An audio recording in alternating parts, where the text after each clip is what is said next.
दिवंगत सपा सांसद डॉक्टर शफीकुर रहमान बर के निधन पर संभल में उनके घर पर शोक संवेदना देने पहुंचे कांग्रेस नेता इमरान प्रतापगढ़ी ने बीजेपी को जमकर आड़े हाथों लिया। जहां उन्होंने एक तरफ मुस्लिम बीजेपी नेताओं पर विवादित बयान दिया तो वहीं बीजेपी के 400 पार वाले दावे को जुमला बताते हुए हमला बोला। कांग्रेस नेता ने बीजेपी सरकार पर मुस्लिम विरोधी होने का आरोप लगाते हुए विवादित बयान दे डाला। पीएम मोदी और बीजेपी से सवाल पूछा, कहा आज मुख्तार अब्बास नकवी, एमजे अकबर और जफर इस्लाम बीजेपी नेता कहाँ हैं? क्या इन्हें कूड़ेदान में फेंक दिया है?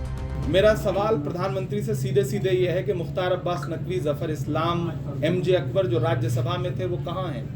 उनको एक के बाद एक आपने कूड़ेदान में फेंक दिया। आप बात करते हैं सबका साथ सबका विकास की, आपने मौलाना आज़ाद नेशनल फेलोशिप बंद कर दी, आपने मदरसा प्री मैट्रिक के जितनी भी स्कॉलरशिप थी बंद कर दी, आपने मौलाना आज़ाद फाउंडेशन बंद कर दिया, आपने राजनीतिक प्रतिनिधित्व के नाम पर जीरो दिया। मलप्पुरम की एक ऐसी सीट पर टिकट दे करके आप बरी हो जाना चाहते हैं जहां आपके पास और कोई विकल्प ही नहीं है। तो ये दरअसल झूठी पार्टी है और इनके जुमले और इनकी बहानेबाजियां देश समझ रहा है और इस देश का अल्पसंख्यक भी समझ।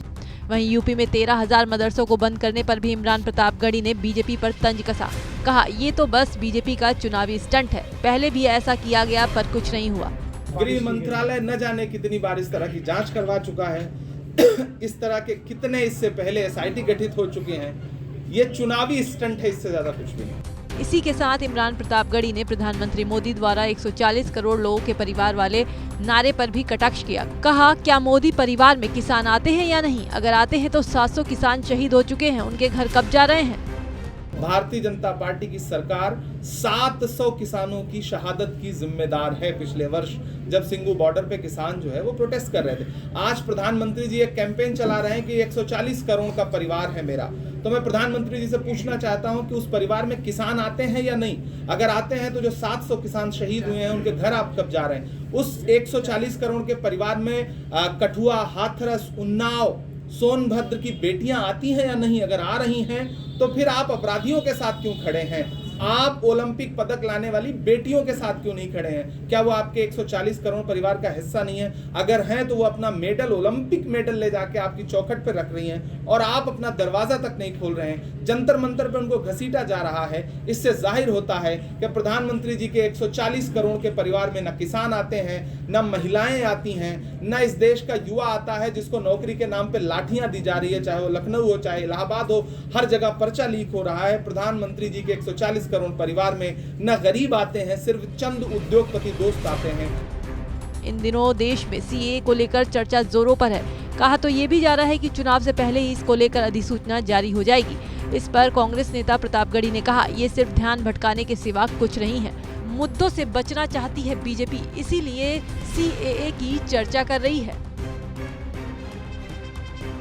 ये सारी इस तरह के जो भी एक्ट ये लाना चाहते हैं कि जनता का ध्यान भटकाना चाहते हैं। जनता सवाल पूछ रही है, आटा, चावल, दूध, दही, पनीर, छाछ, लस्सी पे जीएसटी क्यों लगाई? कफन पे जीएसटी क्यों लगाई? पेंसिल पे जीएसटी क्यों लगाई? इनको सबको क्यों महंगा कह दिया? गैस सिलेंडर 400 का 1100 के पार कैसे कर दिया? पेट्रोल डीजल 58 रुपए का 100 रुपए के पास कैसे कर दिया? जनता इस पे सवाल पूछ रही। भाजपा कहती है लीजिए हम आपको सीए दे रहे हैं, भाजपा कहती है लीजिए हम आपको यूसीसी दे रहे हैं। इससे आम जनता का क्या फायदा? आप दुनिया से किसी भी देश से ला करके लोगों को नागरिकता दीजिए। इससे पहले भी आप देते रहे। आपने सलमा आगा को नागरिकता दी, आपने अदनान सामी को नागरिकता दी, किसी को क्या आपत्ति हो सकती है? लेकिन उसको इवेंट बनाना, उसको कानून बनाना, दरअसल भाजपा मुद्दों से ध्यान हटाना चाहती है। इसलिए इस तरह के इवेंट ऑर्गेनाइज करके जनता का ध्यान मुख्य मुद्दों से हटाना चाहती है।